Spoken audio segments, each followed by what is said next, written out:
Morning friends, কেমন আছো তোমরা সবাই? আশা করি খুব ভালো আছো, আর আমিও কিন্তু খুব ভালো আছি। তো এখন বেজে গেছে ঘড়ির কাঁটায় 10টা। তো আমি একটু আগে থাইরয়েডের ওষুধ খেয়েছি, খেয়ে একবারে ব্রাশ ট্রাশ করে স্নান করে ঘরে আসলাম। আজকে একটু সকালে সকালে স্নানটা করে নিয়েছি। তো এখন যা যা কাজ আছে টুকটাক করবো। আর মার শরীরের অবস্থা তো খুবই খারাপ, এখনও ঠিক হয়নি। তো ওইদিকে ভাতটাও বসানো হয়ে গেছে। তো আস্তে আস্তে হোক, তারপরে রান্নাবান্নাও করতে হবে। তো চলো তোমরা সারাদিনে আজকে ভিডিওটা দেখতে থাকো। তো এখানে দেখতে পাচ্ছ মার শরীরের অবস্থাটা কিন্তু এখনও ঠিক হয়নি, ভাতও সেমন খেতেও পারছে না।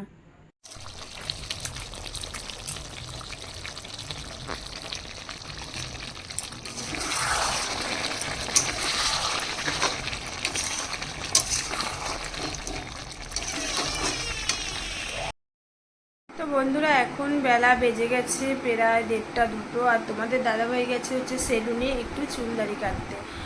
আর মা গেছে হচ্ছে আজকে বৈষ্ণব সেবা আছে সেখানে। আর একদম সিম্পল রান্না হয়েছে, ভেন্ডি ভাজা আর হচ্ছে তোমার চিকেন। তো সেটা একবারে একটু পরে যখন খাওয়া দাওয়া করবো তখনই তোমাদের দেখাচ্ছি। আর বাবু এখন স্নান করতে গেছে। আর আমার শরীরটা আজকে আবারও একটুখানি কেমন যেন লাগছে, মানে বলছি না যে আমার থাইরয়েডের ওষুধটা না একদম আমার শ্যুট করছে না। তো আবারও ডক্টরের কাছে যেতে হবে। মানে এই কদিন টানা 3-4 দিন ওষুধটা খাওয়ার পরে আজকে আবার একটু শরীরটা কেমন যেন করছে। মানে ওষুধটা খেলে না আমার গা গোলায়, অস্থির অস্থির ভাব, মানে মাথা যন্ত্রণা করে, এরকম মানে প্রবলেমটা হচ্ছে। তো যাই হোক, এখন আমার তো স্নানটা একবারে সকালেই হয়েছে, আর যদিও বা করি আমি বিকেলের দিকে করব। তো এখন ফাঁকা বাড়িতে একটু ফোন ঘাঁটছিলাম। আর বাবু স্নান করতে গেছে। তো তোমাদের দাদাভাই আসলে একবারে খাওয়া দাওয়াটা করবো। তো চলো বন্ধুরা, আবারও পরে ফিরে আসছি। তো বন্ধুরা, তোমাদের দাদাভাই গেছে হচ্ছে সেলুনে, ফোন করলাম অনেকটাই দেরি হবে। তো এর জন্য আমাদেরও খিদে লেগে গেছে, বাবুও স্নান করে এসছে 2:30 বাজে।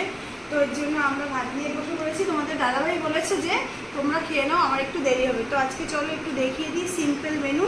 এখানে আছে ভেন্ডি ভাজা, আর এখানে আছে চিকেন, আর এটা আছে স্যালাড। দেখো আমার ছেলের অবস্থা হচ্ছে, পেঁয়াজের খোসাগুলো সেইভাবে রেখে দিয়েছে, পরে ঠিক করে নিচ্ছি। তো আজকে একদম সিম্পল রান্না হয়েছে, কারণ মাও বাড়িতে নেই। তো আমি আর বাবু এখন খাওয়া দাওয়াটা সেরে নিই। চলো, তো পরে আমরা ফিরে আসছি। তো স্নান সেরে লম্বা একটা খাওয়া দাওয়া করে ঘুম দিয়েছিলাম। তারপরে দেখো বিকেলবেলা একটা তরমুজ নিয়ে বসে পড়েছি। তোমাদের দাদাভাই বাজার থেকে নিয়ে এসেছিলো, আর ফ্রিজে এতক্ষণ ঠান্ডা করেছি। তরমুজটা অতটা দেখতে ভালো না, কিন্তু খেতে কিন্তু মোটামুটি মানে ভালোই ছিল, মিষ্টি ছিল। তারপরে দেখো বিকেলবেলা আমার কাজের পার্লারে মেয়েগুলো এসেছিলো, তো ওদের দিয়ে আমি একটু মাথাটা ওয়াশ করে নিলাম, মানে হেয়ারটা, যেহেতু পরের দিন আমি যাব হচ্ছে কলকাতায়, তাই তাড়াতাড়ি মাথাটা ধুয়ে নিলাম। তারপর চলে গেলাম হচ্ছে রানাঘাটে। সেরকম বিশেষ কোনো কাজ না, আবার মোটামুটি টুকটাক মানে কিছু নেব বলেই হচ্ছে রানাঘাটে গেছিলাম। তো আমি ভেবেছিলাম একটা মানে টি শার্ট বা টপ টাইপের কিছু একটা নেব, তাই চলে গেছিলাম রানাঘাটে। আর আমাকে এই ড্রেসটা পরে কেমন লাগছে একটু কমেন্ট করে কিন্তু অবশ্যই তোমরা জানিও। আর সেদিন চাবিগেটে এতটাই ভিড় ছিল, পুরো দেখতে পাচ্ছ এত জ্যাম, মানে আমরা কোন দিক দিয়ে বেরোবো সেটাই বুঝতে পারছিলাম না। তো এই যে প্রথমে ঢুকে গেছিলাম, এটা মনে হয় স্টাইল বাজার।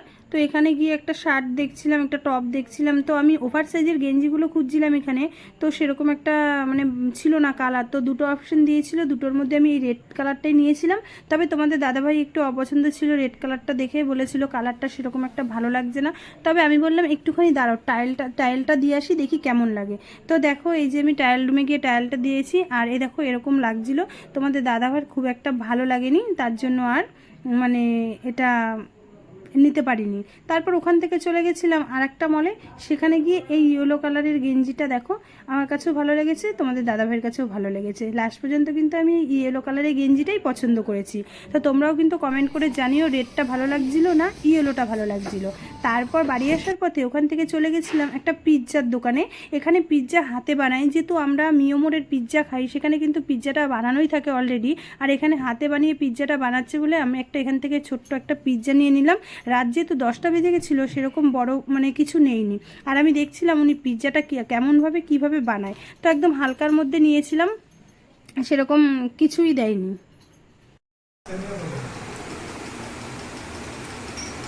তো বন্ধুরা, এই পিৎজা নিয়ে চলে আসলাম বাড়িতে।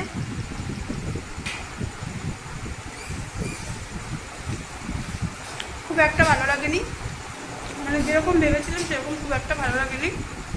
আমরা যে মিয়োমোর থেকে যে পিৎজাটা খাই এর থেকে অনেকটাই বেটার